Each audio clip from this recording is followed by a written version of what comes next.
Nous sommes le 28 avril 1997. Le témoin est Monsieur Léon Poliakov. L'intervieweuse est Madame Dorota Fejo. Nous sommes à Massy, en France. L'interview se déroulera en français. C'est la cassette numéro 1. Bonjour, nous sommes le 28 avril 1997. Nous sommes à Massy, dans la région parisienne en France. Je suis Dorota Fejo et j'ai l'honneur d'interviewer Monsieur Léon Poliakov. L'interview va se dérouler en français. Bonjour Monsieur Poliakov, je vais vous demander de vous présenter s'il vous plaît. Oui. Vous pouvez vous présenter? Bon Dieu, je suis né il y a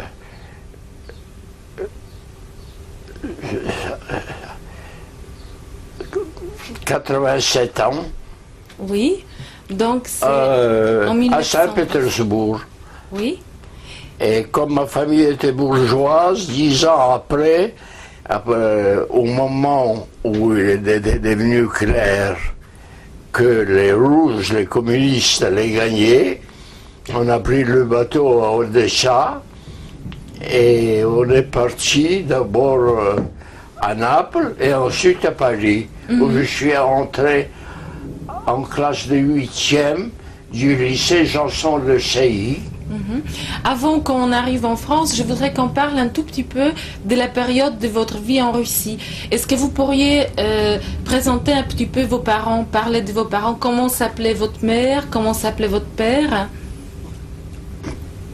Mon père s'appelait Vladimir Poliakov. Il est né en Crimée, je ne sais pas trop pourquoi. Oui.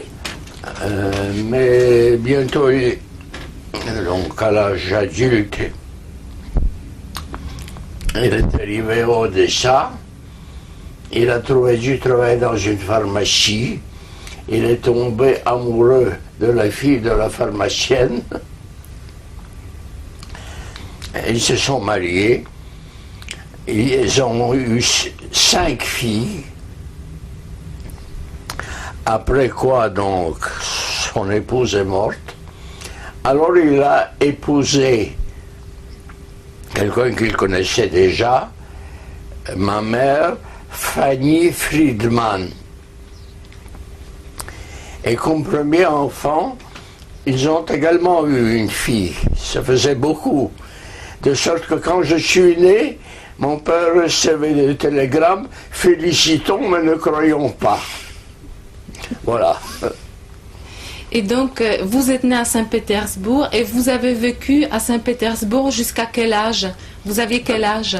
Non, mais je suis parti à l'âge de 10 ans. À l'âge de 10 ans. Mais j'ai eu des problèmes parce que des médecins imbéciles, plus ou moins, ont déclaré que j'étais maladif et qu'il ne fallait pas que je travaille trop du cerveau. Alors j'ai appris à lire en secret. Bon, comme des choses comme ça. Et pourquoi vous êtes parti avec votre famille de la Russie? Vous avez quitté la Mais parce Russie? que nous étions des bourgeois. Je n'y étais pour rien, moi. Mon père était très riche. Et donc, vous vous êtes installé à Paris? À Paris d'abord. Ensuite, il pensait créer un journal, une revue.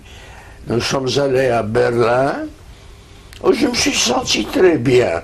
C'était la période tout à fait pré-nazie, la période de Weimar. Et ce que je trouvais en Allemagne, ce qui est catastrophique en cas de guerre, mais très agréable dans une école, c'est le sens communautaire. De sorte que je me suis fait aussitôt beaucoup d'amis, je suis devenu sportif, etc., etc. Donc j'ai conservé un bon souvenir de l'Allemagne. Ensuite, nous sommes rentrés à Paris. Votre vie familiale, est-ce que vous pourriez parler un petit peu? Votre famille, elle était religieuse, croyante ou... Pas du tout. Pas du tout. Et comment ça se passait en famille? Vous viviez avec toute votre sœur? Ben, là, donc, les sœurs de la première femme, je les voyais peu. Le rapport était bon. Mais donc on était à part, ma sœur aînée, elle avait 2 ans de plus que moi. Voilà. Et quand, quand votre famille habitait à Berlin, est-ce que vous avez des souvenirs d'une vie un peu différente en France? Qu'est-ce qui vous frappait un peu plus dans la vie en Allemagne? Et bien précisément le côté sportif. On faisait de vastes excursions sous la direction, je me souviens encore du nom, en allemand, Oberlehrer Herr Dr. Hoffmann. Ça veut dire un prof d'une classe un peu supérieure qui s'appelait Hoffmann.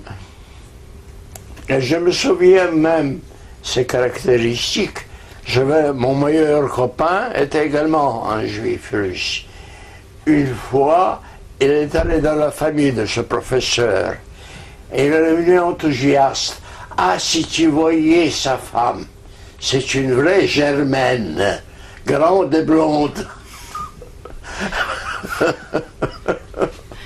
Est-ce que vous vous souvenez de cette époque-là, est-ce que vous sentiez une différence entre vous et vos copains allemands, ou quelles étaient vos relations avec vos copains de classe? Excellente. Je me souviens même de certains noms.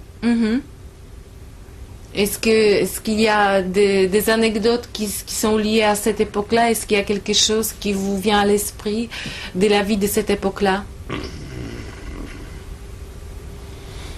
Non, évidemment, il était normal de vivre dans une inconscience parfaite. Mais je me souviens, tout de même, on habitait près du fameux Kurfürstendamm, si ça vous dit quelque chose. Est-ce que vous pouvez expliquer ce que c'était? C'est un grand boulevard à l'ouest de Berlin. Alors il y avait déjà des gosses qui dessinaient à la craie des swastikas, et nous, on dessinait les cuissons de David. Et qu'est-ce que ça voulait dire pour vous, les swastikas sur les murs? Ces dessins-là sur les murs, qu'est-ce que ça voulait dire pour vous? Est-ce que vous vous souvenez l'effet que ça vous faisait en le voyant? Non, mais à l'époque, j'avais 12-13 ans, je me rendais compte. Mais évidemment, je ne pouvais pas prévoir l'aboutissement. Et votre père, pendant ce temps-là, qu'est-ce qu'il faisait en Allemagne? Ces projets ne s'étant pas réalisés, après 3 ans, nous sommes restés à Paris. Après 3 Et là, c'est moi qui lui ai fait une suggestion, j'avais déjà 17 ans, qui a raccourci ce jour d'une certaine façon. À savoir, je lui ai suggéré, donc c'était déjà le nazisme, il y avait déjà une grande immigration de juifs, et je lui ai suggéré de faire un journal pour eux. Bien. Donc ce journal a été créé.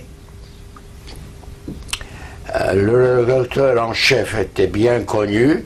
Il avait dirigé à Berlin la Vossische Zeitung, si ça vous dit quelque chose. Ça veut dire en français? La Gazette de Voss, je ne sais pas qui c'est Voss. Il avait déjà eu des histoires avec son éditeur, mais nous l'ignorions. Il s'appelait donc en français Georges, en allemand Georg Bernhard. Donc ça a duré comme ça 2 ans. Des fois, mon père, qui n'avait pas beaucoup de capitaux, payait les salaires avec un peu de retard, ce qui pour un russe est normal, mais ce qui pour un juif allemand, ou un allemand en général, est un scandale. Bon, donc ça a duré comme ça 2 ans, un peu plus, et curieusement, ça s'est placé le jour de mon premier mariage, qui n'a pas duré. Donc mon père était parti au bureau, le concierge glisse sous la porte les journaux, et je vois que dans le journal même, dans ce Pariser Tageblatt, il y a une déclaration de la rédaction. Nous sommes obligés de faire connaître à l'opinion publique que notre éditeur, le juif russe Vladimir Polyakov, est un traître, que tel jour il s'est rendu au consulat allemand ou quelque chose comme ça, pour vendre son journal. Évidemment, c'était de la fabulation. Et ils ont fondé un autre journal qui s'appelait Pariser Tageszeitung. Notre est mort. Il y a une kyrielle de procès qui m'ont appris beaucoup de choses, notamment, sur le coup j'oublie le nom, c'était un bonhomme de gauche qui avait même été, je crois, le spécialiste des affaires étrangères au Parti socialiste, peu importe son nom, qui le soutenait. En sorte qu'il a fallu une kyrielle de procès pour que donc Bernhard et sa bande aient été condamnés avec une sévérité inouïe. Si vous voulez, je peux vous photocopier le jugement. Ça va? D'accord.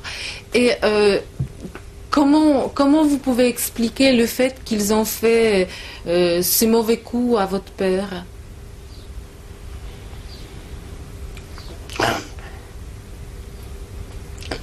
Ici, il y avait une raison. Parce que moi-même, je trouvais que le journal était trop violent. Dans quel sens? Politiquement. Et il y avait un autre groupe dirigé par quelqu'un aussi légalement connu, et mon père, effectivement, voulait foutre Bernhard à la porte et mettre donc ce Levinson, mais il signait Morus en tant que rédacteur en chef. Et donc Bernhard, il a décidé de se défendre de cette manière-là. Mais il y a un échange de télégrammes entre Paris et New York où il s'est trouvé. Il y avait un télégramme disant quelle horreur, enfin, éditeur traître, patati patata, et un autre coup porté comme convenu. Et le secrétaire de Bernhard, qui était une honnête femme, quand elle a vu ça, et on le courrier classé, il nous a fait tenir cette correspondance, qui évidemment a décidé de l'issue du procès. Et donc, votre père, qu'est-ce qu'il a fait ensuite? Il a continué à éditer son journal? Non. Non, il avait déjà... il est mort en mai 40... peu avant la guerre, quoi. Et donc vous, qu'est-ce que vous faisiez pendant ce temps-là? Vous continuez vos études, vous travaillez? Ben, comme il fallait bien faire des études, j'ai pris le plus facile, la licence en droit. J'ai jamais mis les pieds à la faculté, mais il y avait des cours polycopiés. Je prenais les cours et j'ai facilement eu ma licence. Donc vous n'alliez pas au cours, et qu'est-ce que vous faisiez pendant ce temps? Qu'est-ce que je faisais pendant ce temps? Sans doute je bouquinais. Non, mais il y avait quelque chose de beaucoup plus amusant. Oui. Ma femme n'aime pas, quand je le dis, je le dirai quand même, je suis devenu historien grâce à ma nullité. À savoir, toutes les boîtes juives au début, après l'occupation, logeaient dans un immense appartement de l'avenue Foch. Et mon patron, qui était un industriel, M. Isaac Schneerson, C'était arranger la pièce la plus belle. Et il m'a dit de bien la garder. Monsieur Poliakov, Attendez voir, oui. laissez-moi finir. Mais d'une manière quelconque, je ne me souviens plus des détails, mais je me souviens du nom du personnage. Un autre bonhomme de belle prestance, M. Gaston Kahn, qui s'occupait d'œuvres juives, a réussi à me ratiboiser la pièce. Alors, donc, le patron Schneerson ne m'a pas foutu à la porte, mais il m'a dégradé en chef de service de recherche. Et j'ai commencé à chercher, et très rapidement, j'ai abouti, à l'époque ça s'appelait la Sûreté Générale, maintenant elle est devenue nationale, peu importe. Donc je vois le commissaire en chef Berger, qui me demande, connaissez l'allemand? Bien sûr je connaissais l'allemand. Et c'était les archives des SS en France. Comprenez? Oui. Ça, c'était l'époque après la guerre. Moi, je voudrais qu'on revienne un petit peu en arrière, si Oui. vous permettez. Pour le début de la guerre. Donc, est-ce que vous vous souvenez de l'éclatement de la guerre et de la période juste avant la guerre? Vous aviez quel âge à cette époque-là? Je suis né en 10 ans, parce qu'elle a commencé la guerre, au fait. En 39. Je prochais de la trentaine déjà. Mais, donc, il y avait une loi comme quoi tous les apatrides doivent faire le service militaire. Je l'ai fait à Saint-Brieuc, et c'était une société terriblement hétéroclite, pas mal de Russes, ce qui était agréable, mais il y avait des Chaldéens, ça existe encore les Chaldéens, des Arméniens, etc., etc., etc. Vous avez commencé votre service militaire avant la guerre Oui. ou la guerre a déjà éclaté? Écoutez, je ne me souviens plus. C'était si loin. Mais je sais qu'on nous a d'abord... Non, tout de même. Oui. On nous a envoyés sur la ligne Maginot. C'était la drôle de guerre, vous connaissez le terme. Donc, vous voyez, c'était au tout début. 1940, oui. Mais quand elle est devenue sérieuse, on nous a envoyés sur la Somme pour se battre. Et alors là, j'ai fait une constatation assez curieuse. Mon meilleur copain était un séminariste russe, Vladimir Skibin. Avant la bataille, on discutait dans l'abstrait que moi j'avais des raisons pour me battre et lui non. Mais quand la bataille a commencé, je n'avais pas envie de tirer des coups de fusil. Alors je jouais le brancardier, d'avant, derrière, pour amener les gens en arrière. Et lui canardait. C'est instructif, n'est-ce pas? Et comment ça se terminait, cette bataille? Ouvrez le livre d'histoire.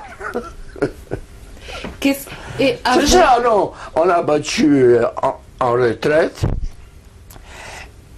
Et près de Saint-Valery-en-Caux, donc c'était une société très mixte. Il y avait des Anglais et il y avait des Canadiens, ceci, cela. Nous avons été faits prisonniers. Et donc on marchait par étapes vers la frontière allemande ou belge. Enfin, il fallait pas passer par la Belgique, comme elle est. Et à Doullens, c'est à une trentaine de kilomètres de la frontière, il y avait un écriteau qu'on recherche des prisonniers sachant taper à la machine à écrire et connaissant l'allemand. Je connaissais l'un et l'autre. Alors je me suis présenté et j'ai échoué dans un commando dont le directeur, en bon allemand, Obersalmeister, c'est le titre, bon, l'officier d'intendance. L'officier d'intendance Werner Rohr, il avait un entrepôt pas de légumes, d'approvisionnement en gros à Leipzig. Alors, il préférait envoyer au moins une partie du revêtement anglais saisi à son épicerie en gros et pas aux entrepôts allemands. Et pour cette besogne, Les Juifs étaient les complices les plus sûrs. Alors, en quoi consistait votre travail à ce moment-là? Qu'est-ce que vous faisiez? En quoi elle consistait? Oh, d'abord, c'était emmerdant. Je racontais tout ça dans mes mémoires. Mais bientôt, j'ai pu donc rejoindre la villa du notaire où il y avait déjà 2 Juifs. Et avec ces 2 Juifs, et un Italien qui faisait déjà le chauffeur, Aldo Bardone. Vous étiez toujours les prisonniers de guerre. Un prisonnier de guerre que le fichier ramène avec ses copains à Paris pour le laisser rentrer chez eux. Vous comprenez que ça m'a permis de comprendre la relativité des choses, comprenez? Est-ce que vous pouvez raconter un peu plus en détail comment ça s'est passé? Votre emprisonnement, ça a duré combien de temps vous êtes resté là-bas? J'ai eu 48 heures de plaisante et ensuite c'était l'Italien Aldo. À propos, voilà un petit détail. Oui. J'avais à cœur, donc, on était accompagné par des sentinelles allemandes. Alors j'avais à cœur de dire que j'étais juif. Et puis l'un de mes me dit, mais pourquoi le dis-tu? À ta place, je serais mort de honte plutôt que de le dire. Et comme j'avais de plus la charge du ravitaillement pour 3 à 4 copains, j'ai compris qu'il avait raison et j'ai cessé de décliner ma religion. Comment ça se fait que vous aviez la charge à ravitailler vos copains? Qu'est-ce que vous faisiez? Je parlais allemand. Parce que vous n'étiez pas nourri. Non, mais les sentinelles aimaient bavarder, comprenez? Donc je pouvais traduire, aider, ainsi de suite. Mhm. Et donc vous êtes resté là-bas combien de temps? 2 semaines. Et ensuite... 2 ou 3, je ne sais plus. Et qu'est-ce qui s'est passé ensuite? Ce qui s'est passé ensuite,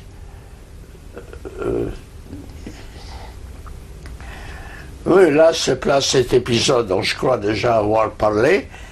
Donc, ce illustre philosophe Kojevnikov, Alexandre Kojevnikov, de son nom complet, mais qu'en France on connaissait sous le nom de Kojève, et dont avant la guerre les cours faisaient fureur, il faisait des cours sur Hegel.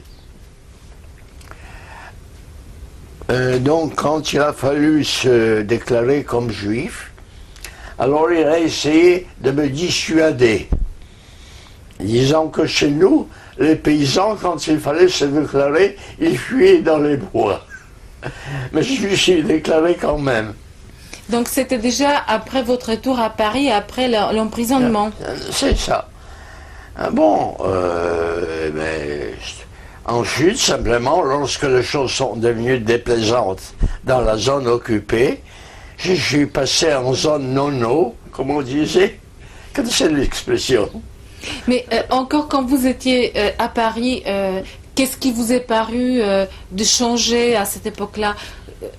Quelle était la vie pour les Juifs? Est-ce que vous sentiez qu'il y a quelque chose qui se prépare, qu'il y avait quelque chose de changé, il y avait une autre ambiance? Oui, écoutez, je me souviens, il fallait tout de même vivre, je me souviens d'une concierge à laquelle je donnais des leçons d'allemand, à la femme de Kojève, qui était une vieille copine à ma sœur. Je donnais des leçons d'anglais, bien que je le parle à peine, mais enfin, j'en connaissais suffisamment, vous comprenez? Voilà, et par la suite, j'ai filé à Marseille. On va.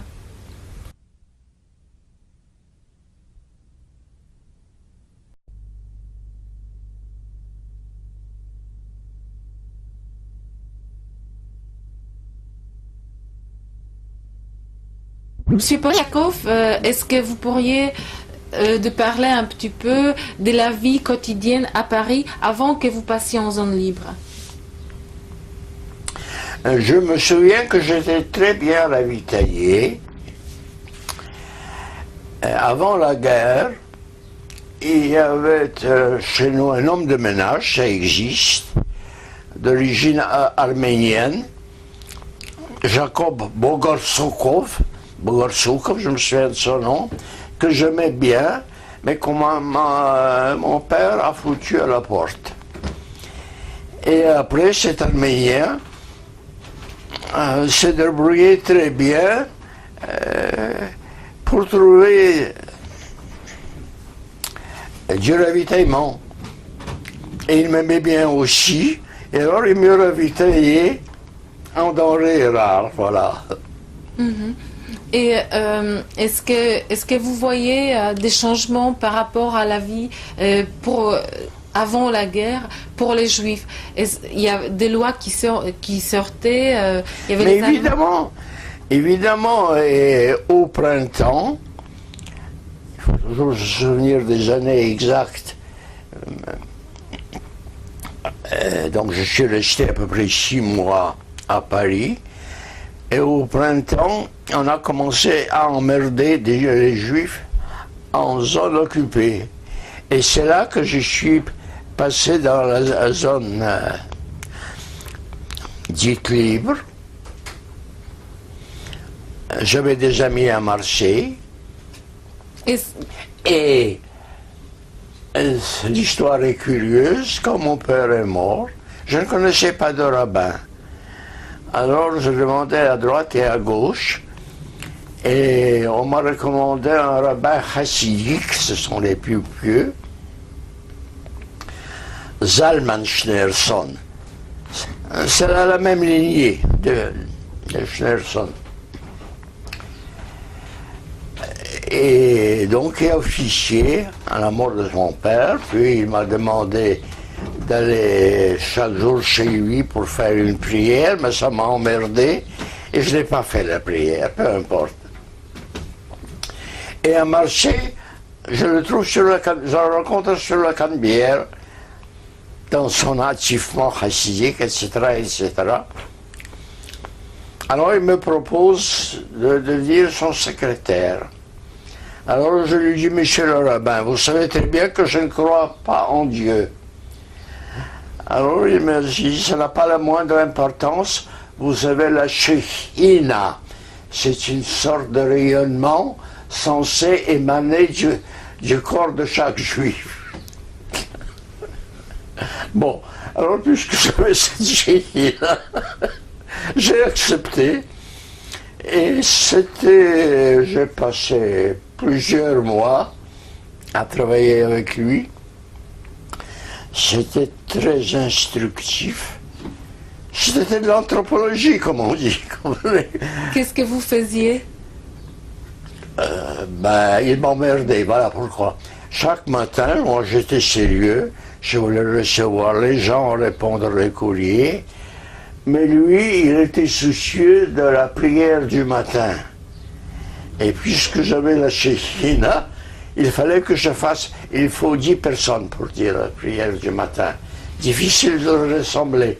Alors j'étais obligé de faire le 10e. Ce qui m'emmerdait. Et puis, en dehors de ça, à Marseille, vous habitiez où? À l'hôtel.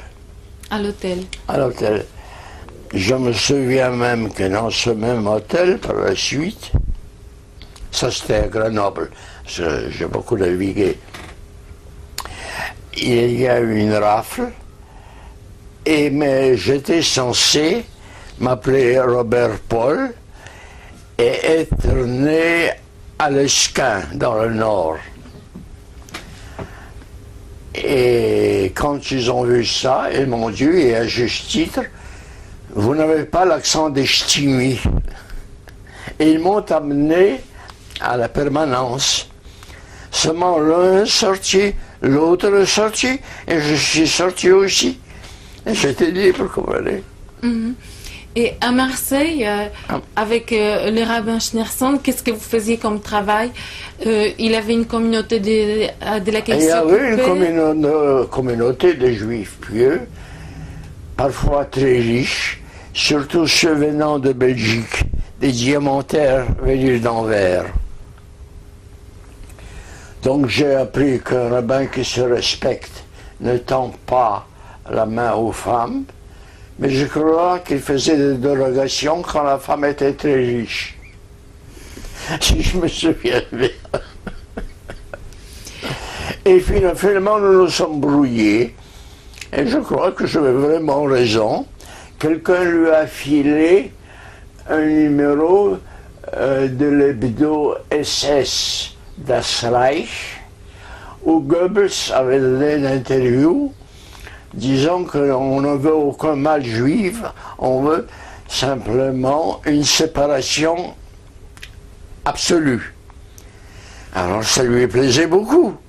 Alors il a voulu que j'écrive à Goebbels que nous sommes tout à fait d'accord.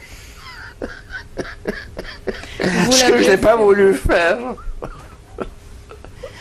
Et c'est là qu'il y avait un désaccord. Quelqu'un lui a écrit cette lettre par la suite, je crois. Mais bien sûr, Goebbels n'a pas répondu. Et donc, vous, tout à l'heure, vous avez dit que vous aviez des faux papiers. J'ai toujours eu de faux papiers. Finalement, À j'ai partir de abouti, quand? vous connaissez sans doute, c'est une petite ville dans la Haute-Loire, le Chambon-sur-Lignon, peuplée de protestants. Vous connaissez, voilà. Qui avait déjà subi des persécutions et était très compréhensif. Et alors je me suis installé là-bas, ou quelques kilomètres plus bas, à Tens, et je conserve encore la Bible que m'a offerte ma logeuse, qui s'appelait Mademoiselle Jonac. Voulez-vous que je vous la montre? On va pouvoir la regarder tout à l'heure, si vous le souhaitez. Avec Non, il y a des dédicaces très intéressantes. D'accord. Mais pourquoi vous vous êtes installé dans ces villages? Mais parce qu'on avait la paix là-bas. C'était montagneux, il y avait des agents en bas, on nous avertissait quand des flics montaient, comprenez? Et donc vous avez quitté Marseille à quel moment? Mais ça, c'était déjà tout à fait la fin. Oui, mais est-ce qu'on peut revenir encore à Marseille? Parce que à Paris, après avoir quitté Paris, vous êtes arrivé à Marseille où vous avez rencontré les rabbins Schneerson. Oui. Et donc, vous êtes resté à travailler pour lui longtemps à Marseille? Oh, c'est 1 an et demi probablement. Entre 1 an et 1 an et demi. Mhm. Et à ce moment-là, vous aviez déjà des faux papiers ou c'était... Évidemment. Et qui c'est qui vous les a fournis? Comment ça s'est passé que vous les aviez eus? D'abord, c'était des papiers intégralement faux. C'est-à-dire... Mais ensuite, pour rejoindre justement Aldo, qui tenait un café-restaurant dans la banlieue de Saint-Étienne, C'était qui, Aldo?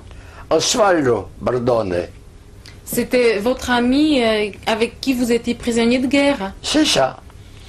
Il est carrément venu me chercher à Marseille. Et je suis parti chez lui, et là il fallait changer à Lyon.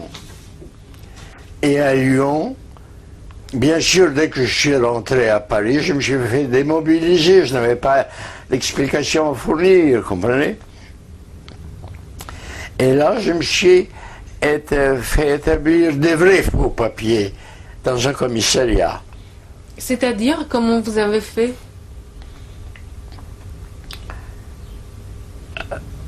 Mais je suis allé à la maison du prisonnier, où donc on m'a recommandé quelqu'un, je crois qu'il s'appelait M. Bourgeois, peu importe le nom qu'on connaît, qui m'a établi, toujours à mon faux nom, des vrais faux papiers. Et votre nom, c'était quoi à cette époque-là? Toujours Robert Paul. Robert Paul. J'y tenais. Et puis donc, avec votre ami qui vous a cherché à Marseille, vous êtes parti chez lui avec Aldo Bardone. Non, dans cette région de Chambon-sur-Lignon, j'étais seul. Mhm. Mais ça, c'était quelle époque? C'était à la fin de la guerre? Ah, évidemment. Mais entre-temps, vous étiez encore avec le rabbin à Nice? Vous étiez toujours à Marseille? L'épopée de Marseille a duré probablement autour d'un an. Oui. Et après cette brouille, donc, j'ai vécu. Il m'est vraiment difficile de reconstituer la séquence, mais j'ai vécu alternativement à Marseille, à Grenoble et à la Ricamarie, et donc finalement à Tens, au-dessous du Chambon, à quelques kilomètres, vous comprenez. Et quand vous étiez donc dans la montagne, qu'est-ce que vous faisiez? Vous travailliez? Vous restiez Non, je ne travaillais pas spécialement. Je ne sais plus ce que je faisais, mais je ne m'ennuyais pas. Avant l'interview, vous m'avez dit que vous travailliez dans une papeterie. Ah, mais c'est ça, oui. C'était qu'est-ce que vous faisiez? Ah, voilà, très exactement. Donc, ça s'appelait les papeteries du Val-Furet, avec un T à la fin. Bien. Alors, ma mission, on était deux, avec Loulou Voron. Loulou, c'était sans doute Louis. On prenait des petites caisses qu'on devait ficeler à 4 ou à 8 pour les envelopper dans une énorme caisse. Comprenez? Ce que j'ai fait pendant quelques mois et ce qui était terriblement emmerdant. Et vous l'avez arrêté, qu'est-ce que vous faisiez ensuite? Rien, probablement. Vous êtes resté là-bas pendant combien de temps? Jusqu'à la fin de la guerre. Alors là, immédiatement, ça a duré à l'époque 12 heures. J'ai dû descendre à Lyon pour rentrer à Paris. Et à part vous, dans ce village, est-ce qu'il y a d'autres personnes qui se cachaient? Énormément. Précis. Vous étiez en contact avec eux? Mais bien sûr. Et comment ça se passait? Vous leur établissez, vous étiez en contact avec les résistants, vous leur donniez les faux papiers? J'avais pas besoin de faux papiers, à partir de Lyon, j'avais les meilleurs qu'on puisse imaginer, vous comprenez? Et tous les autres qui se cachaient là-bas? Oui, j'oublie les noms à un demi-siècle de distance, il y avait des gens intéressants. Et donc, quand il y avait l'annonce de la fin de la guerre, vous êtes parti pour Paris? Oui, c'est ça, ça a duré 12 heures, je me souviens. À travers, les trains marchaient lentement et tout ça. Et est-ce que vous vous souvenez de vos premiers pas à Paris? Où est-ce que vous êtes allé quand vous êtes arrivé à Paris? Je crois que j'ai trouvé un logement rue Fondaly, dans le 15e. C'était quoi, dans le 15e? C'était votre appartement qui était là? Un petit appartement, oui. Et, Moi, j'ai vécu un an ou deux. et c'était votre adresse déjà avant la guerre? Je ne me souviens pas vraiment. Et donc Non, je ne crois pas. Et qu'est-ce que vous faisiez ensuite quand vous êtes arrivé à Paris? Ben ensuite, j'ai connu madame. Et comme madame avait déjà 3 enfants, il fallait un appartement plus vaste. Et il y avait un courtier en appartement qui avait confiance en moi et qui m'a fait garder un appartement de plusieurs pièces dans quel arrondissement? 13e, voilà. Donc en principe, je devais lui rendre la première sommation. Mais comme il y avait 3 enfants, il y avait des lois, alors on s'est cramponné pendant 3 ou 4 années là. Il a fallu un procès. Et c'est là que, encore un épisode amusant, il y avait un millionnaire italien, Angelo Donacci, chez lequel je déjeunais parfois. Et un jour, il y avait là un abbé juif, ça existait aussi, mais il s'appelait Glasberg. Et quand j'ai dit mes ennuis d'appartement, il a dit, ah, moi je connais un truc à Massy, on va y construire. C'est comme ça que c'est venu. Et donc là, aujourd'hui, on est à Massy. Voilà, depuis, oui. Mhm. Et qu'est-ce que vous faisiez? Vous avez commencé à travailler à Paris tout de suite après la guerre?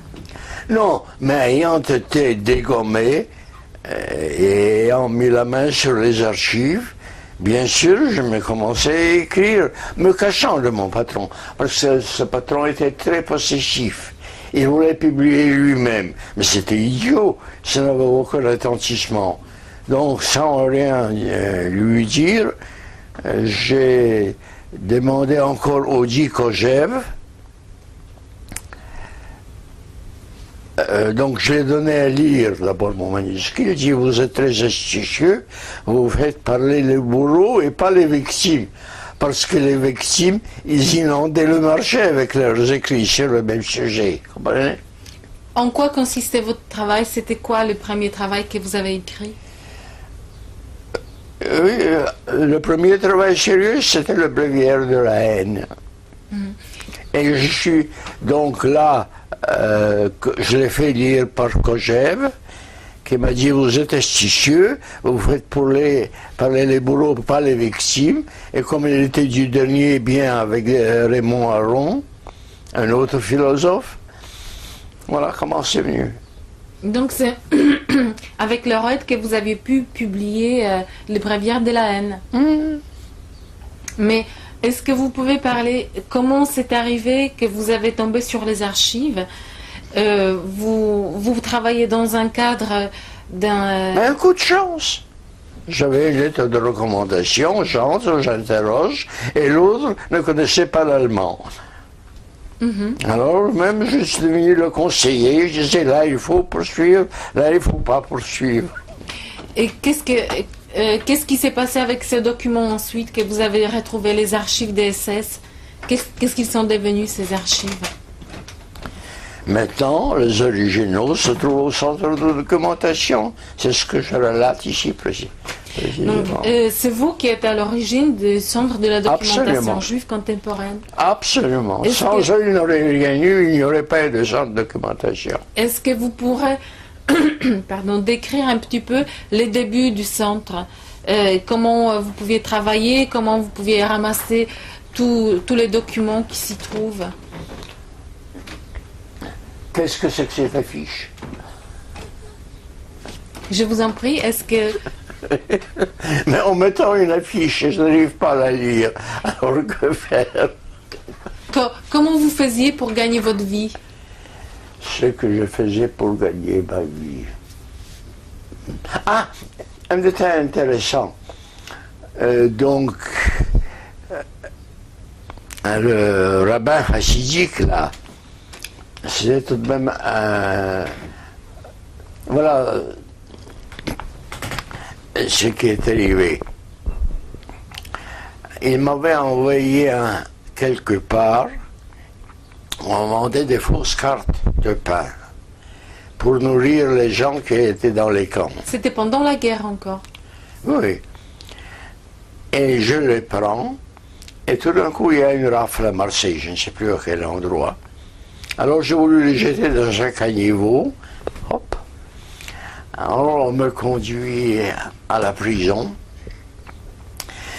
Je me souviens qu'on m'introduit dans le dépôt à Paris. À Marseille, ça s'appelait l'évêché. On m'a conduit à l'évêché. C'était les Allemands qui vous ont arrêté ou... Mais c'était des flics tout à fait légaux. Et il y avait des gangsters qui recevaient de gros colis, et moi, je n'avais rien à manger. Alors, je me suis étendu sur un bas-flanc, tristement.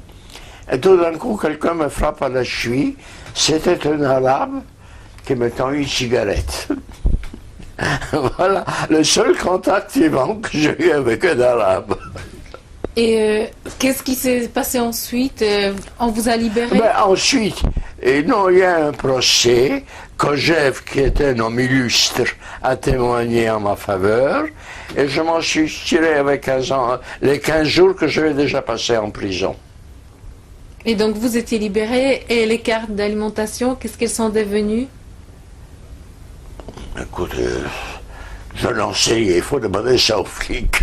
En tout cas, ils ne vous les ont pas restitués. Hein? Ils ne vous ont pas rendus, en tout cas. Non, je n'ai pas demandé qu'on me le rende. Non, mais parce que ce que je voulais dire, c'est que le Schneerson, je n'ai jamais voulu le dénoncer. Comprenez? Il en a tenu compte. Et là, c'est le matériel. Jusqu'à la fin de la guerre, il m'a servi une rente. Comprenez? Donc j'étais garanti de ce côté-là. Et donc, c'est grâce à Schneerson, au rabbin Zalman Schneerson, que vous avez rencontré votre futur patron. Non, le futur patron, je le connaissais d'avant-guerre. Oui. Et je les ai même mis en présence, ce qui était assez astucieux, parce que moi, ça ne me concernait pas, mais toute la bande a pu aller dans le Gers et vivre tranquillement pendant une année. Je ne sais pas ce qu'ils sont devenus ensuite. C'est-à-dire, la bande, quand vous dites, la bande Schneerson, oui. qui faisait partie de ce groupe. Hein. Oh, écoutez, j'ai complètement oublié les noms. Enfin, c'était des jeunes talmudistes, des femmes, des enfants, enfin...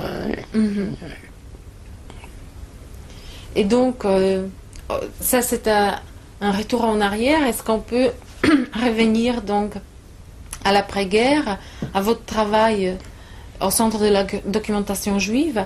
C'est ça. Non, là, le problème était simple. Donc, le procès de Nuremberg était en préparation. 4 nationalités au pays. Donc, c'était l'automne 1945. C'est ça.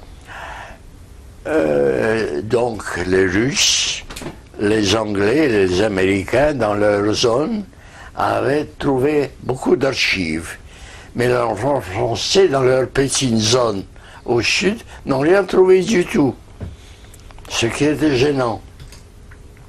Et ça, c'est l'autre Schneerson, celui que je connaissais d'avant la guerre.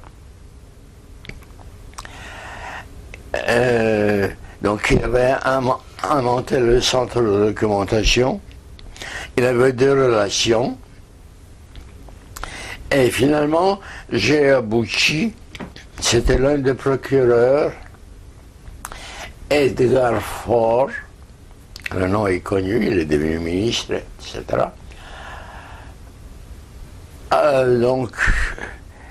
Et qui déjà s'intéressait à la politique.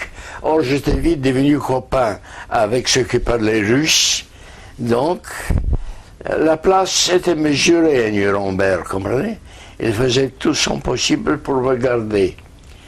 Mais, je cite une petite anecdote assez caractéristique, je trouve. Lui s'occupait des crimes de guerre. Mais je connaissais le monde, il y en a un autre, Gersthofer, qui s'appelait des pillages. Et moi, j'avais dans les documents une lettre de Göring, dans laquelle il décrivait comment il pillait la France. Alors, sans lui demander son avis, j'ai porté cette lettre à Gersthofer. Alors, le fort m'a engueulé. Vous êtes venu avec moi, vous ne devez travailler qu'avec moi. Et donc, est-ce que vous participiez au procès de Nuremberg Non, tout à fait passivement. Je vous dis, j'y suis entré une fois, j'ai vu les binettes, elles ne m'intéressaient pas. Ce qui m'intéressait, c'était le document. Et là, je raconte ça ici tout au long. Est-ce que vous pourriez nous raconter un petit peu? Oui, je peux le raconter aussi bien. Donc, Excusez-moi, monsieur je suis Poliakov, on va... en rentrant. Excusez-moi, on va changer de cassette et on va parler sur la prochaine cassette de ça. Merci.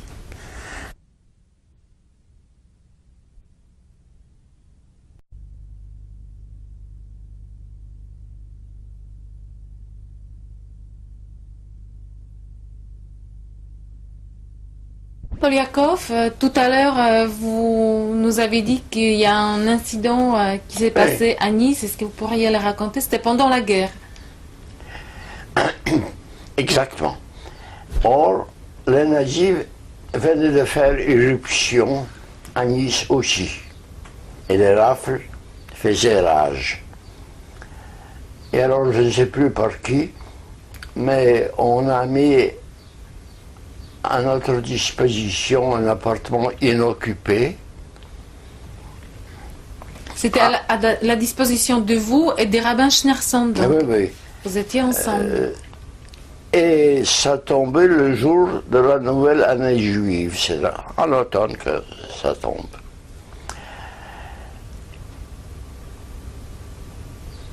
Et donc il fallait faire aucun bruit. Or, ça tombait la nouvelle année juive où il faut souffler du corps, du chauffard, ce qui fait du bruit. Mais on a trouvé la solution. Il a fallu attendre le passage d'un train pour que ça couvre le bruit, comprenez? Et vers 17 heures, un train passait, et à ce moment, il a pu sonner du chauffard. Vous êtes resté longtemps dans cet appartement avec les rabbins? Non, j'ai jamais cohabité avec lui. C'est lui qui habitait avec sa famille? J'avais ma propre planque. Non, il m'avait demandé, à l'époque, lui, donc le GER n'avait pas marché, je ne me souviens plus de détails. Moi, j'habitais à Grenoble, et lui à Voiron, tout près de Grenoble. Bien. Et il s'est adressé à moi en demandant de partir par le train à Nice. Bien. Ce que j'ai fait. Et puis toute la semaine est arrivée. Mais c'est tombé le jour de la nouvelle année juive et il voulait souffler du chauffard. Et vers 17 heures, un train passait qui allait couvrir le bruit. Il a pu sonner du chauffard. Oui, donc vous êtes parti de Marseille, vous êtes parti à Grenoble toujours avec les rabbins, et donc de Grenoble, il vous a envoyé à Nice où vous deviez vous occuper de trouver la place pour son groupe, c'est ça? Comment? Et quand vous êtes parti de Grenoble à Nice, c'est le rabbin qui vous a envoyé là-bas? C'est ça, oui.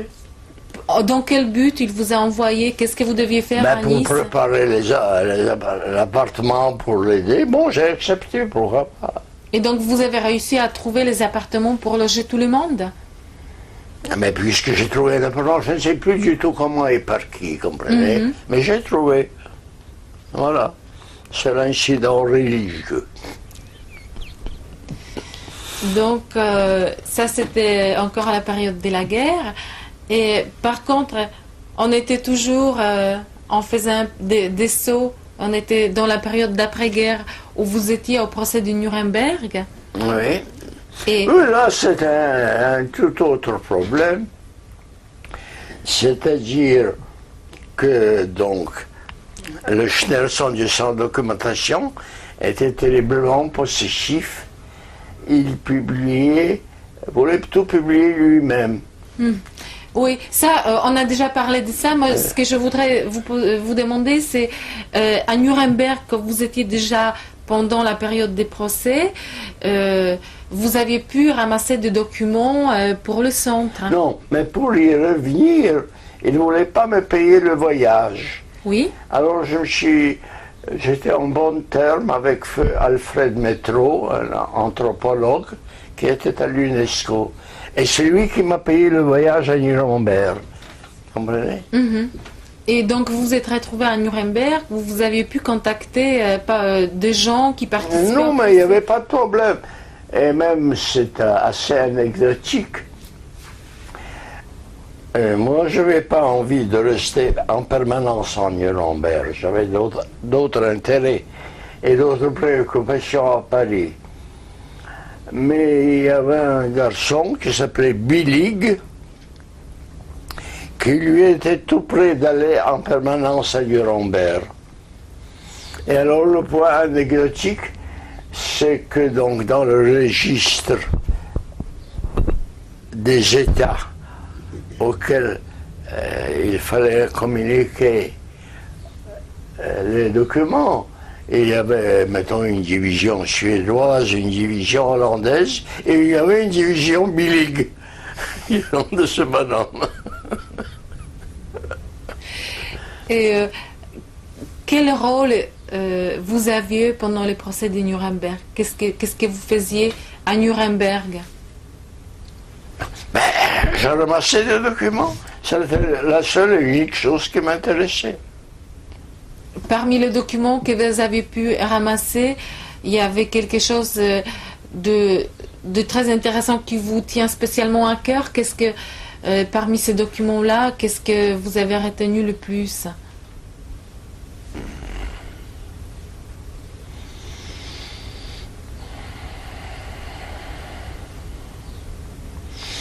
Écoutez, c'est les documents qui m'ont servi à rédiger le bréviaire de la haine. J'étais le premier en date, quoi qu'on raconte Hilberg, à utiliser les documents de Nuremberg, comprenez. Et donc ces documents... Lui, il ne les a fouinés, il n'a fouiné qu'après la guerre, comprenez. Donc c'est les documents de Nuremberg qui vous ont donné en fait l'idée, et puis c'est par là que ça a commencé votre recherche historique. C'est ça, j'ai compris que c'était intéressant, que l'autre moment m'emmerderait. Donc je lui ai rien dit, et en douce j'écris mon bouquin, Kojèvre, Raymond Aron, Kalman Levy, voilà. Et est-ce que vous vous souvenez des premières réactions quand votre livre est sorti? Je me souviens ce qu'avait écrit la République du Var. Ça existait un journal comme ça. Poliakov a marqué l'Allemagne au front et elle ne s'en relèvera jamais. Elle ne s'en relèvera jamais. Qu'est-ce que ça vous a fait quand vous avez lu ça? J'étais flatté.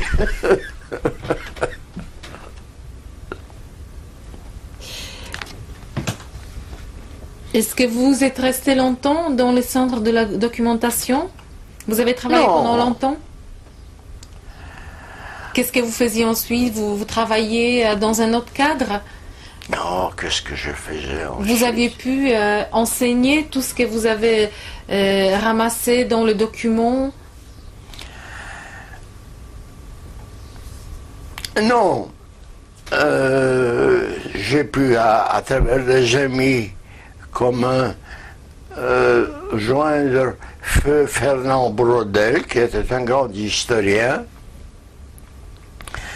qui m'a envoyé à Rome pour explorer les archives du ghetto de Rome.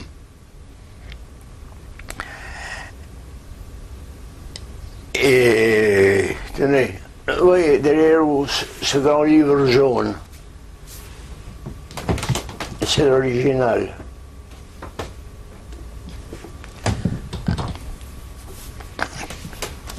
Oui, mais c'est devant la petite thèse. Parce qu'à l'époque, il fallait 2 thèses. Et ça, c'est la petite. Mais c'est normal, il faut 2. Donc, donc, vous avez commencé une formation universitaire dans les 4 d'histoire? Non? Dans l'histoire.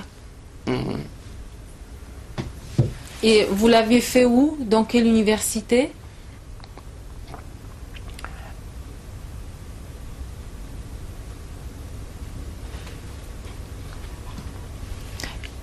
Monsieur Polyakov,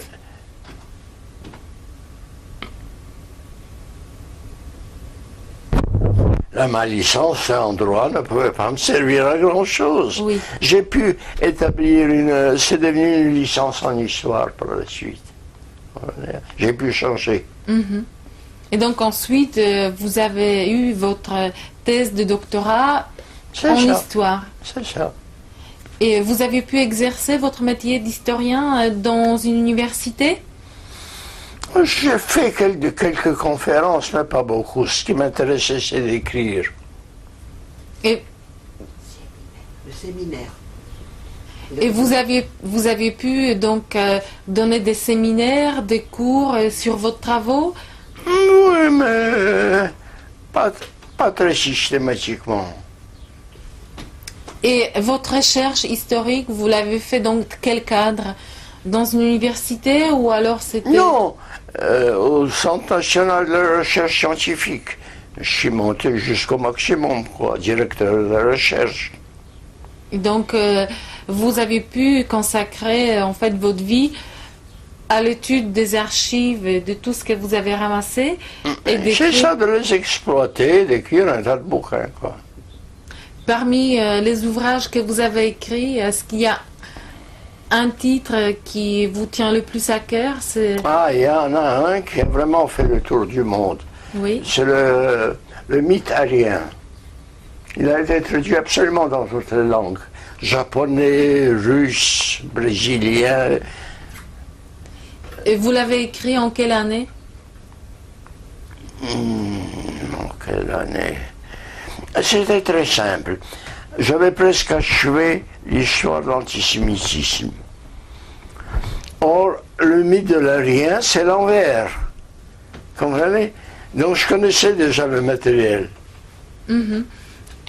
Et donc c'est le livre grâce auquel vous étiez connu dans le monde entier. C'est le livre qui était le plus traduit. Oh, pas par tout le monde, tout de même. Et est-ce que vous vous souvenez de la réception de cet ouvrage en France et dans d'autres pays? Mais je suis pas ennuyé par. C'est un petit détail. Récemment, j'ai reçu la traduction russe, où très correctement, ils ont compris que Léon, en russe, ça se dit Lev. Donc, c'est Lev Polyakov. C'est mon vrai nom, vous comprenez?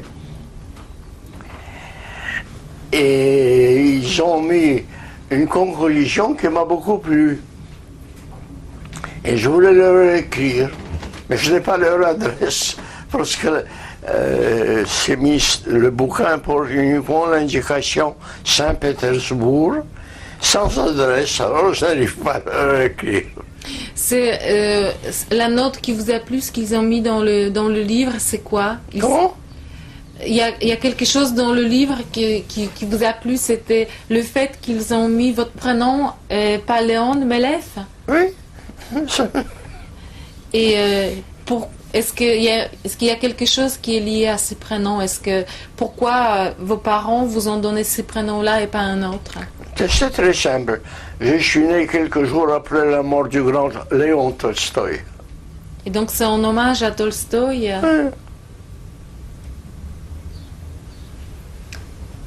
Donc c'est le mythe arien qui est le travail qui vous tient à cœur le plus parmi tous vos... Moi, j'avais envie de vous montrer la traduction russe. On va les montrer tout à l'heure si vous le souhaitez.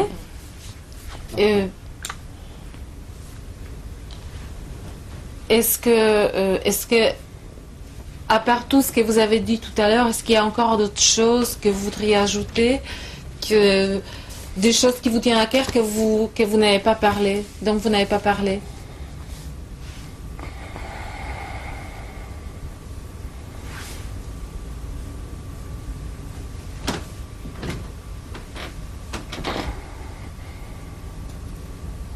Moi, je ne pourrais dire que des banalités. L'histoire n'est pas une science, c'est un art. C'est évident. Et vous êtes un artiste. Comment? Donc vous êtes un artiste. Plus ou moins. Dans votre travail d'historien, est-ce que Est-ce que vous avez donné des séminaires, vous travaillez Oui. dans... Mais Vous pas participez mais au pas colloque beaucoup. J'ai annoncé un séminaire sur le italien, mais dès la première séance est arrivé tout un groupe, un Persan ou un Iranien, peu importe, avec sa femme et d'autres personnes.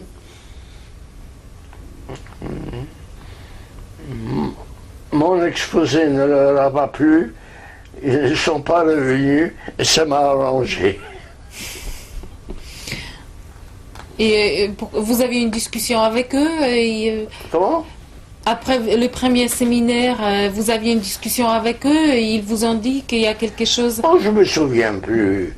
Je me souviens seulement de ce groupe, comprenez-vous, que je trouvais trop nombreux. Mhm. Vous participez aussi aux nombreux colloques consacrés à... Oui. Oui, j'ai monté même 3 colloques.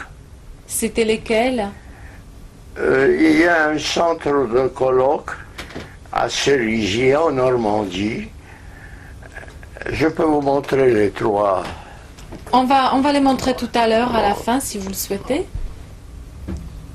Et donc, c'était les colloques qui ont été consacrés à... Sur le racisme, en bref. Mhm. Enfin, sur d'autres titres.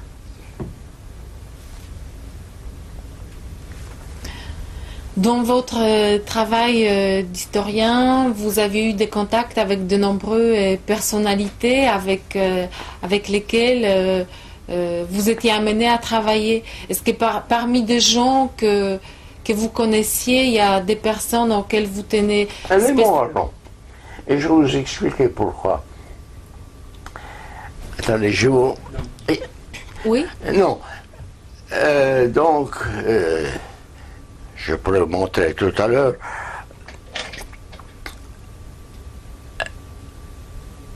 Il faut que je vous montre ça. Attendez une seconde, on va juste Ah, enlever le micro. Reprise Léon Poliakov, Tessat 3. Voilà le titre de ma grande thèse, Développement de l'antisémitisme au temps moderne. Et ensuite, de 1700 à 1850. Donc 150 années d'histoire moderne. Et aucun historien professionnel ne voulait se constituer reporter pour une période aussi longue. Alors j'en ai parlé à Raymond Aron, qui n'était pas un historien, mais qui était un chic type, et qui dit, bon, c'est moi qui vais être le reporter. C'est tout. On peut peut-être montrer donc à la caméra. Je le tiens, merci.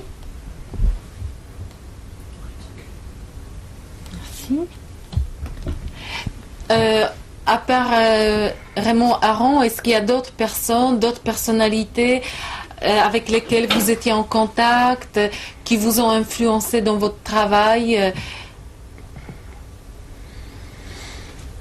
Tout à l'heure, vous m'avez dit, avant que la caméra tourne, que vous voudriez parler de votre maître, de Jacob Jacob Gordin. Gordin. Ah, Jacob Gordin, oui.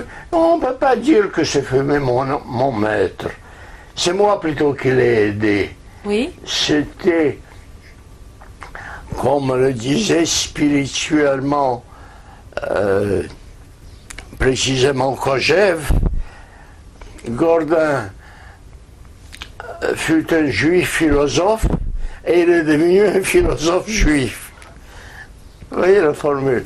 C'était quelqu'un de très cultivé, de charmant, mais qui savait mal se défendre. Il avait une femme énergique et parfois emmerdante.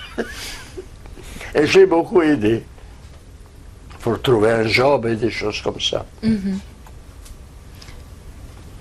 Et dans les colloques que vous avez organisés en Normandie, il y avait des gens qui participaient à ces colloques. Ah, évidemment, un colloque. Des gens connus. Est-ce que vous vous souvenez des noms de certains? Il faut que je vous apporte.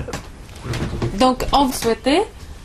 Je pense qu'on peut peut-être terminer là, si vous Oui. le souhaitez, ou alors est-ce qu'il y a encore d'autres choses dont vous voulez parler avant qu'on présente votre femme et puis qu'on présente ensuite les documents?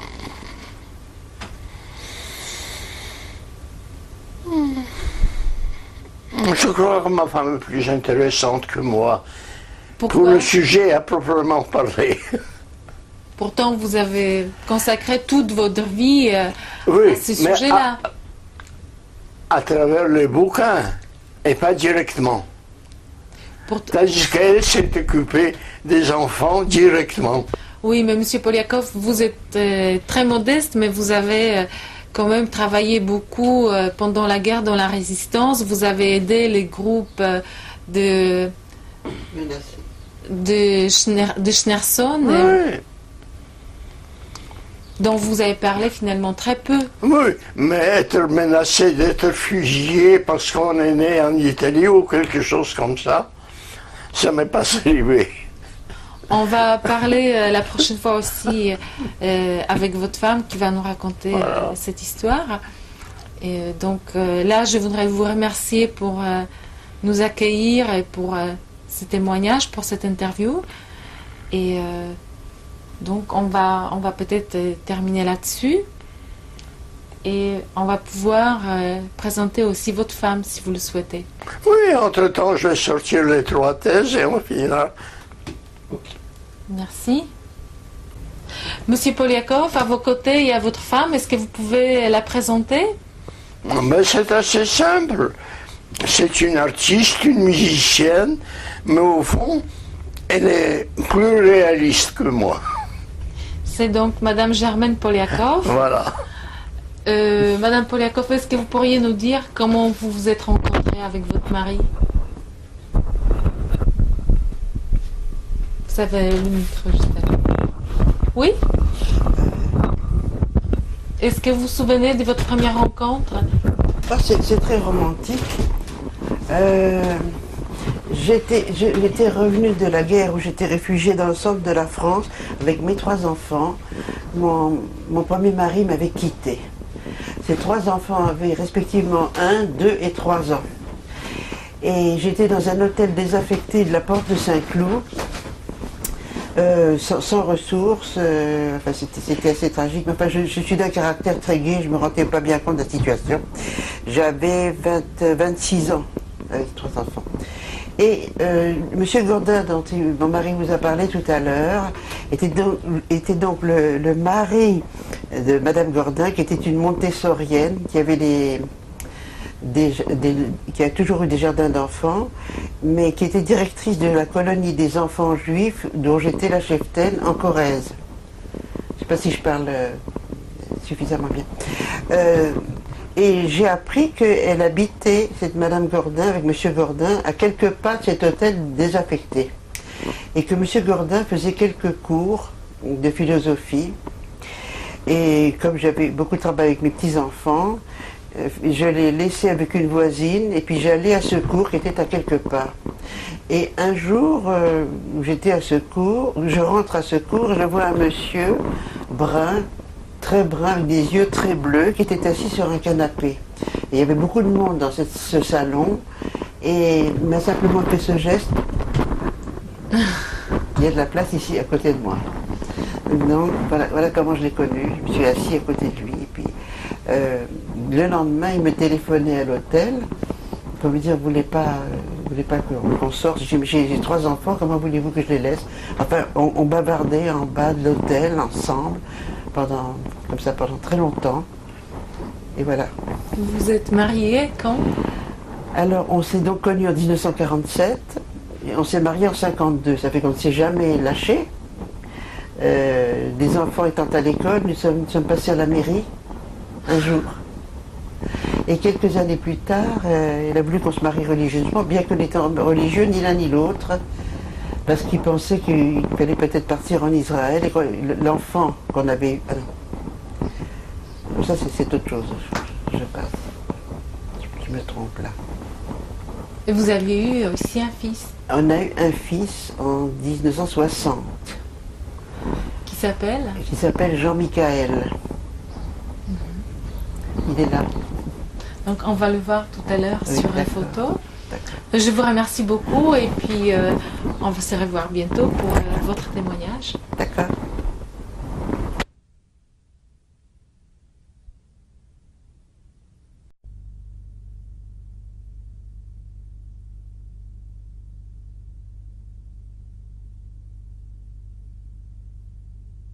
Cette photo représente qui? Oui, c'est une vaste famille et je ne suis pas sûr de pouvoir identifier tout le monde. Il faut que je me rapproche un peu.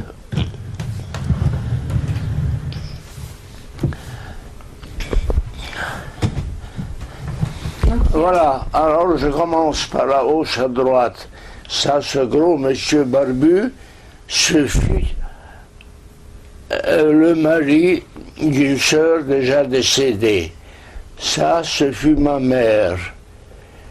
Ça, elle est récemment décédée, une autre sœur. Une troisième sœur. Ça, c'est ma sœur directe qui vit encore. Elle s'appelle comment, son prénom? Irène. Là, c'est un juriste très habile qui a pu émigrer à New York où il a fondé un tas de trucs juridiques, je ne sais plus lequel. Vous vous souvenez comment il s'appelle? Mirkin Getsevich. Ça, c'est sa femme, une sœur à moi. Là, dans les bébés, je me perds. Mon père, ma sœur aînée, qui n'est plus de ce monde, moi-même, et un neveu dont j'ai oublié le nom. Ah si, Milutin. C'est un Argentin actuellement. Voilà. Monsieur Polyakov, cette photo? Eh bien, c'est une photo un peu à la blague de trois vaillants défenseurs de la ligne Maginot. Ça, Navashin, un juif d'origine russe comme moi, ma propre personne, et là, c'est Apter, un juif allemand. Voilà.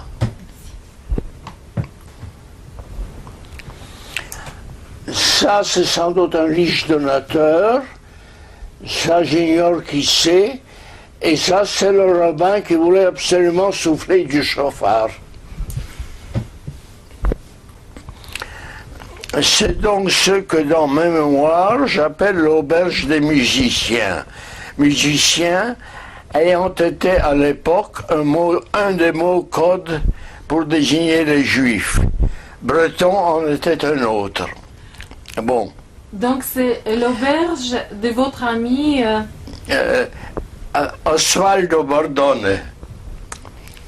Il est décédé il y a un bon moment. et c'est C'était surtout une sorte de gare de triage pour les juifs qui fuyaient Paris et qu'il fallait planquer dans la zone libre. Ça se trouvait dans les environs de Saint-Étienne. Comprenez-vous? Et là, on les accueillait, on les réconfortait, on leur indiquait des planques, comme on dit élégamment. Voilà. Ce sont deux couples. Au centre, le couple Polyakov. Là, c'est Joseph Billig, de la division Billig, j'en ai parlé. Et ça, c'est la femme qu'il a trouvée en Allemagne. C'est la photo du troisième mariage. Je m'explique. Nous nous sommes mariés 3 fois. D'abord devant la mairie, ensuite à la mairie, et ensuite, comme je voulais émigrer en Israël, et là-bas, nous avions déjà un gosse, et là-bas, les gosses nés hors mariage ne sont pas reconnus. Alors il fallait passer par le mariage juif. Mais non, on n'a pas émigré. Mais c'était à toute fin utile. Ça, c'est feu mon ami Di Kojev, Alexandre Kojevnikov de son vrai nom, fils d'un officier de marine tué en 1906 pendant la guerre russo-japonaise. Et c'est donc lui qui m'avait lancé cette prophétie au lendemain de la guerre des 6 jours. Vous êtes un si grand peuple et vous voulez devenir des Albanais?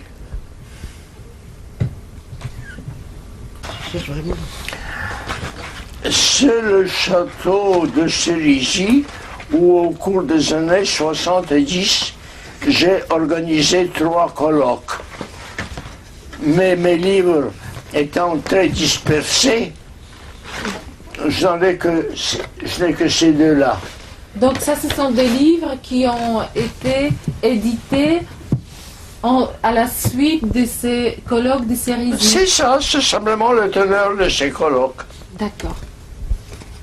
Voilà. Donc je pense qu'on reconnaîtra maintenant ces personnages, mais j'ignore ce qu'ils tiennent dans les mains. Alors, à ce qu'il paraît, est-ce que vous vous souvenez du moment de recevoir le prix du judaïsme français? Ah bon? Bravo. C'est encore une petite épopée conjugale. Madame avait décidé que j'ai droit à la Légion d'honneur. Et elle a voulu écrire au président Mitterrand. Je lui ai dit, on jettera ta lettre dans la corbeille à papier. Mais j'ai eu tort et on lui téléphone peu de jours après en disant que la Légion d'honneur sera accordée. Et j'avais le choix entre 2 solutions. Me la faire accorder par le président Mitterrand ou par quelqu'un d'habilité à cet effet. J'ai préféré une cérémonie plus modeste et plus familiale. Et là, c'est un neveu par alliance, dont on a souvent entendu le nom récemment, l'ambassadeur Stéphane Hessel, qui me décore. Je fus un héros de la résistance. Cette photo anticipe la naissance de notre fils commun. Donc ici, il n'y a que les 3 enfants que Germaine a eu d'un premier mariage. Est-ce que vous pouvez dire leur prénom? Aline, Arlette, Daniel. Et le sien. Et là, c'est votre fils? C'est moi. Ah si! Ah bon? Alors il faut tout recommencer. Non, je vous en prie. Alors, son prénom de votre fils, c'est? Jean-Michel dit Jean-Mic. Maintenant. C'est la traduction russe de mon italien, Lev Polyakov, c'est mon nom russe, Alice Kimif, исследование истоков racisme, autrement dit, recherche des origines du racisme. Et le reste, c'est la dédicace de l'ami moscovite qui me l'a envoyé.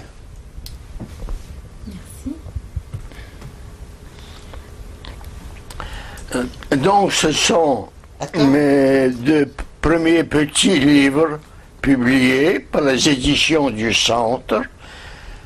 Ça, c'est un livre qui garde toute sa valeur, puisque c'est simplement une collection des condamnations des jeunes Français courageux qui, lorsqu'on a introduit une étoile pour les Juifs, se sont fait coudre des étoiles de fantaisie, papou, zazou, tout ce que vous voulez, pour moquer cette mesure. Ils ont dû passer quelques mois en détention, mais ils ont été relâchés. Et ça, simplement c'était un hommage personnel à un Italien courageux, un banquier, qui de Paris s'efforçait de faire sauver autant de juifs que possible. Il s'appelait comment ce banquier? Angelo Donati. Vous avez entendu parler?